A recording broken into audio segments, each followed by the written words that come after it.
बिस्मिल्लाहिर्रहमानिर्रहीम। मैं मोहम्मद एजाज़ तरहाना एडवोकेट आम आदमी न्यूज़ चैनल के प्लेटफॉर्म से बात कर रहा हूँ। आज मैं रूटीन के लीगल टॉपिक से हट के बात करना चाह रहा हूँ और वो है जो PIA का तैयारा जो भी रिसेंटली क्रैश हुआ है, तो उस बारे में। तो ये है PIA की फ़्लाइट नंबर 8303 जो कि लाहौर से कोई 2 दिन पहले 1 बजे उसने फ़्लाई किया और 2:45 पे उसने कराची एयरपोर्ट पे लैंड करना था। लेकिन बदकिस्मती से लैंडिंग से कोई 1 मिनट कबल ये करीबी आबादी वाले इलाके में गिरकर तबाह हो गया। इसकी क्या वजूहत हो सकती हैं? मुख्तलिफ लोगों की जानिब से मुख्तलिफ चमगोइयाँ की जा रही हैं, मुख्तलिफ थेरीज जन्म ले रही हैं और मुख्तलिफ सवालात उठाए जा रहे हैं। तो इस हवाले से मैंने कुछ सवालात कलेक्ट किए हैं और उनके मैं जवाब दूंगा, और उसके साथ ही कुछ ऐसी एयर एविएशन के हवाले से टेक्निकलिटीज़ हैं जिनको खबरों में आमतौर पे लोग समझ नहीं पाते, मैं उनको भी एक्सप्लेन करूँगा। मज़ीद डिस्कस करने से पहले वीडियो को लाइक करें, आम आदमी न्यूज़ चैनल को सब्सक्राइब करें और नीचे दिए गए बेल आइकन पर ज़रूर क्लिक करें। आइए बढ़ते हैं सवालात की तरफ। तो सबसे पहला सवाल है कि जहाज़ कितना पुराना था या कितना चला हुआ था, क्या इसको फ्लाई करना चाहिए था। क्वेश्चन नंबर 2 है कि जहाज़ के को फ्लाई करने से पहले मुरम्मत करने का किसका काम था, क्या ये ज़िम्मेदारी पूरी हुई थी। क्वेश्चन नंबर 3 है जहाज़ के टायर लैंडिंग के वक्त नहीं खुले, जब लैंडिंग के वक्त टायर नहीं खुलते तो पायलट को क्या करना चाहिए। क्वेश्चन नंबर 4 है कि एयरपोर्ट के पास कोई 4 मंजिला इमारत थी जिसकी वजह से ये हादसा पेश आया। और उसके बाद क्वेश्चन नंबर 5 है कि एविएटर्स का कहना है कि फाइनल अप्रोच के वक्त जहाज़ स्टॉल हो गया था, ये क्या होता है। क्वेश्चन नंबर 6 है बर्ड्स स्ट्राइक की वजह से इंसिडेंट पेश आया, ये क्या है। क्वेश्चन नंबर 7 है कि बैली लैंडिंग ये क्या होती है, पायलट बैली लैंडिंग करवा देता। क्वेश्चन नंबर 8 ब्लैक बॉक्स क्या होता है। ये बहुत क्वेश्चन जिसके बारे में लोग नहीं समझ पाते कि ये क्या है ब्लैक बॉक्स, ये इसको मैं एक्सप्लेन करूँगा। और क्वेश्चन नंबर 9 है कि जब एंड वक्त पे वो पायलट मेटे मेटे मेटे कॉल कह रहा था, इसका क्या मतलब है। तो आइए बढ़ते हैं इनके जवाब आपकी तरफ, वन बाय वन इनके जवाब दूंगा। तो सबसे पहले जहाज़ कितना पुराना था। जहाज़ कहा जा रहा है कि जहाज़ कोई 10 साल 14 साल कोई 16 साल पुराना था, लेकिन जितना भी पुराना था तो किसी भी मशीनरी को रोड पे लाने के, या अगर एयर मशीनरी है तो उसको एयर में लाने के लिए उससे पहले उसकी एक लाइफ डिफाइंड होती है।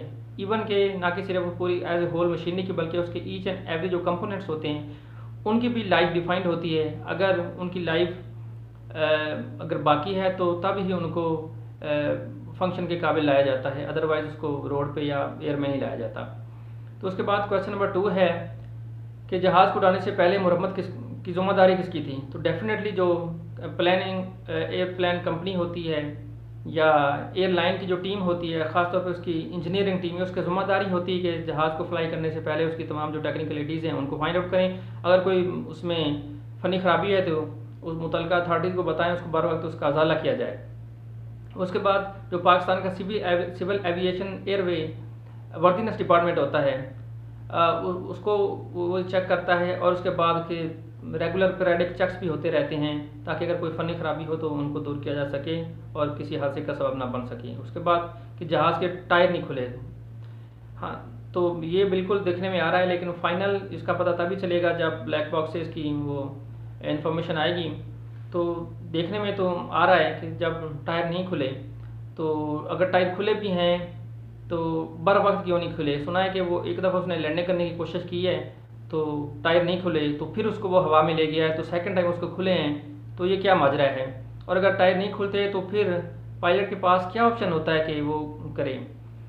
तो इसका ये है कि उसके पास 2-3 ऑप्शन होते हैं कि जहाँ वो उसका लैंडिंग गियर काम नहीं कर रहा होता, पहिए नहीं खुल रहे होते, तो पायलट उसको ATC के सामने से गुजरता है, मतलब एयर ट्रैफिक कंट्रोल जो ग्राउंड पे जो होती हैं एयर ट्रैफिक कंट्रोल सर्विसेज होती हैं उनके सामने से वो गुजारता है, वो उसको देख रहे होते हैं। अगर जहाज़ के पहिए खुल जाएँ तो वो उसको फ़ोन में बता देते हैं कि खुल गए हैं, तो वो फिर नॉर्मल लैंडिंग करवाता है। अगर नहीं खुलते तो फिर उसके कुछ और तरीक़ाकार होते हैं। उसके बाद उसका जो रिसाइकल प्रोसेस होता है उसको पूर्व कार लाया जाता है। अगर मेन सिस्टम उसका वर्क नहीं कर रहा तो उसके जो बैकअप कुछ सिस्टम्स होते हैं उनके थ्रू कोशिश की जाती है कि इसकी टायर खुल जाएं। अगर फिर भी नहीं खुलता तो फिर बैली लैंडिंग करवाई जाती है। वो क्या मैं आगे चल के इसका बताता हूँ। उसके बाद है जी, इसके पास 4 मंजिला इमारत थी या वाकई थी, अगर थी तो क्यों थी या होनी चाहिए या नहीं, तो इसका तो वही बता सकेंगे एयरपोर्ट वाले। लेकिन जो जहाज़ का अप्रोच और डिपार्चर दोनों तरफ होती हैं, इस पर कोई भी बड़ी बिल्डिंग नहीं होनी चाहिए। और अगर कोई बिल्डिंग बनाना चाहे तो उसको सिविल एविएशन से इजाज़त लेनी पड़ती है, या अगर पाक फ़िज़ाइया का वो जॉइंट इनका यूज़र हो तो फिर पाक फ़िज़ाइया से भी और सिविल एविएशन दोनों से इनको एनओसी लेना पड़ता है। लेकिन बदकिस्मती से पूरी दुनिया में ऐसे होता है कि एयरपोर्ट से करीब कोई आबादियाँ नहीं होती, लेकिन पाकिस्तान में ये होता है कि जब भी कोई ऐसा प्रोजेक्ट आता है तो उससे पहले जो अरबाब इक़्तिदार होते हैं वो ज़मीनें औने पौने ख़रीद लेते हैं जब एयरपोर्ट बन जाता है। इसके अलावा और भी कोई प्रोजेक्ट बन जाता है तो फिर इसको अरबों खरबों में बेचते हैं, उससे प्रॉफिट कमाते हैं। ये इसमें एक बदनवानी है जिसकी वजह से ये मसाइल आते हैं। नेक्स्ट क्वेश्चन है कि जहाज़ स्टॉल हो गया था, ये क्या होता है? जहाज़ जब भी उड़ता है हवा में तो डेफिनेटली वो स्पीड में होता है, तो उसके विंग्स से जब हवा टकराती है तो हवा के टकराने की वजह से उसमें कुछ फोर्सेस पैदा होती हैं जिसको अपलिफ्ट फोर्सेस कहते हैं, जिनकी वजह से हवा जहाज़ में उड़ता है। तो ये फोर्सेस कितनी पैदा होती हैं और कैसे पैदा होती हैं? तो मतलब जहाज़ का जो इंजन होता है या उसका जो जहाज़ का वेट होता है, इस सब को मद्देनज़र रखते हुए मतलब जहाज़ को कितनी हाइट पे कितनी स्पीड से उड़ाना चाहिए ताकि वो मतलूबा जो एयरलिफ्ट फोर्सेज हैं वो प्रोड्यूस हो सकें और जहाज़ हवा में उड़ सकें। तो इसमें जहाज़ का एक अपना स्टॉलिंग स्पीड होती है कि जिस स्पीड से जब वो उड़ता है तो वो विंग से टकरा के हवा तो एयरलिफ्ट फोर्सेज क्रिएट करती है जिससे वो जहाज़ मतलब फ्लाई करता है। तो उसके अलावा उसका एक एंगल ऑफ अटैक होता है, यानी कि नोज़ हाइट कितनी स्पीड कितनी हाइट पे उसकी कितनी नोज़ हाइट होनी चाहिए, यानी कि जब ऊपर को उड़ान भरता है तो जिसकी वजह से वो अपलिफ्ट फोर्सेस या अपवर्ड फोर्सेस पैदा होती हैं और जहाज़ हवा में बरकरार रहता है।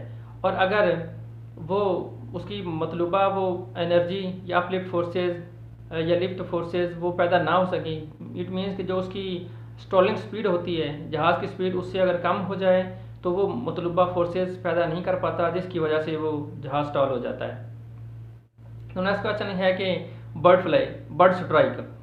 तो ये दुनिया में मुख्तलिफ जगहों पे ऐसे वाक़यात हुए हैं और ये बर्ड स्ट्राइक है, ये बहुत बड़ी वजह है हादसों की। इसलिए कहा जाता है कि एयरपोर्ट से करीब खाने पीने की चीज़ें ना फेंकें ताकि बर्ड्स वहाँ पे ना आएँ और एयर स्ट्राइक ना हो। तो जब डेफिनेटली प्लेन जो तैयारा है वो बड़ी स्पीड में होता है तो जब बर्ड उसे स्ट्राइक करते हैं तो उसकी वजह से वो इम्पैक्ट फोर्स क्रिएट होती है, वो इतनी ज़्यादा खौफनाक होती है कि वो जो जहाज़ का इंजन है उसको फाड़ के रख देता है और समटाइम वो बर्ड्स उसके इंजन के अंदर चले जाते हैं जिसकी वजह से उसकी पावर बिल्कुल ख़त्म हो जाती है और ये भी क्रैश की वजह बनती है। तो नेक्स्ट क्वेश्चन है कि पहली लैंडिंग क्या है? जब आपकी नॉर्मल लैंडिंग नहीं होती, मीन्स कि आपके लैंडिंग गियर्स काम नहीं कर रहे होते, जहाज़ के लैंड जो पहिए हैं टायर्स हैं वो खुल नहीं पाते, तो इस सूरत हाल में बेली लैंडिंग करवाई जाती है, मतलब बगैर पहियों के ही उसके बेली पे उसका सारा वो बोझ पड़ता है।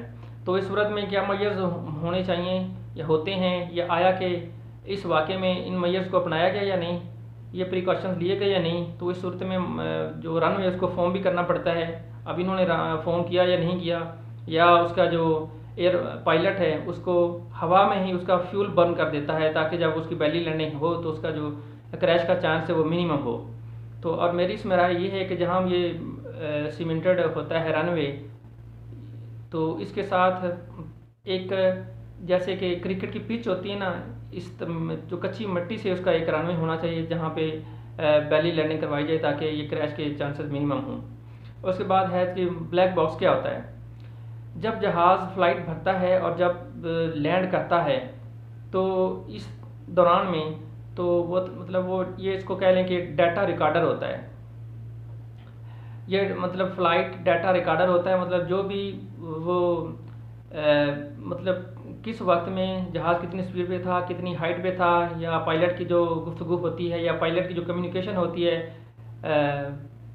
अथॉरिटी से, कंट्रोल रूम से, मतलब जो तमाम उसकी कम्युनिकेशन होती है वो इसमें रिकॉर्ड होती रहती है। मतलब ये होता है फ़्लाइट डाटा रिकॉर्डर, और इसके अलावा एक होता है कॉकपिट वॉइस रिकॉर्डर होता है। ये मिल के इसको हम ब्लैक बॉक्स कहते हैं, इसमें तमाम ये डाटा महफूज हो जाता है जो उसकी गुफ्तगू वगैरह होती है, और उस क्रैश की सूरत में या सेफ लैंडिंग की सूरत में बाद में इसको चेक किया जा सकता है। और जब जहाज़ क्रैश किया तो इससे पहले वो पायलट कह रहा था मेडे मेडे कॉल, ये क्या होता है?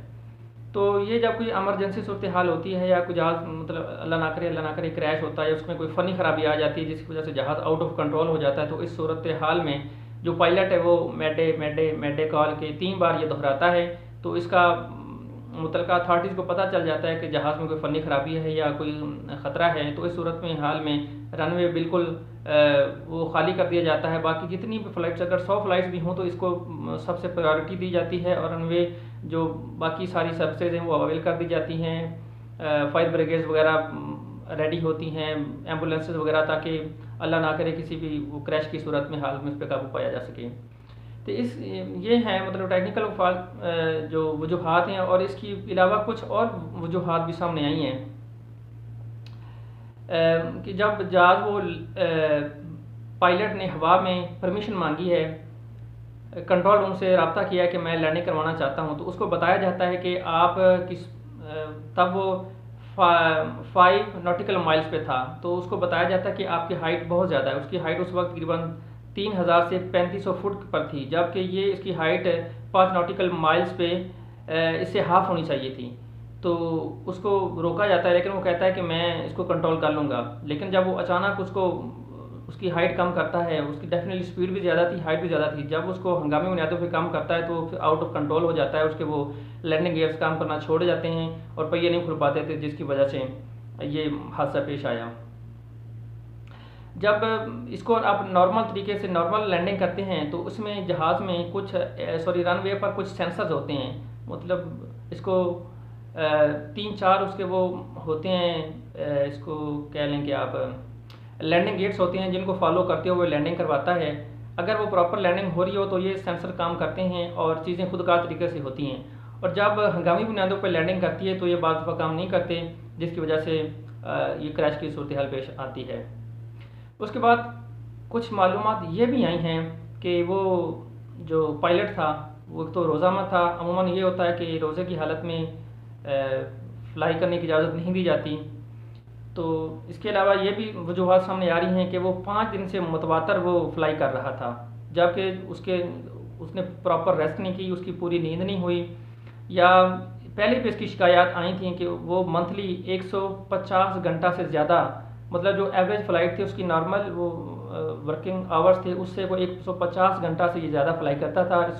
कोई 3 साल पहले भी PIA की तरफ से उसको एक नोटिस दिया गया था, लेकिन उसको इग्नोर कर दिया गया। तो इसके अलावा ये भी होता है कि PIA से कुछ लोग रिटायर होके तो वो सिविल एविएशन में चले जाते हैं, तो सिविल एविएशन को उनके पास एक्सपीरियंस नहीं होता, या बाहर से जो भी सिविल एविएशन में लोग वो सिफारिशों पे आते हैं या अखबार परवरी के थ्रू आते हैं, तो उनको एक्सपीरियंस भी नहीं होता, कोई कॉम्पिटेंसी नहीं होती, जिसकी वजह से इस तरह के मसाइल पेश आते रहते हैं। अब ये तो हमारे जो मिनिस्ट्रीज़ हैं या गवर्नमेंट है उनको सोचना चाहिए, इन पे प्रॉपर चेक एंड बैलेंस रखना चाहिए। इसमें एक तो सियासी बुनियादों पर गुज़श्ता हुकूमतों में बहुत ज़्यादा इस पर भर्तियाँ की गई हैं।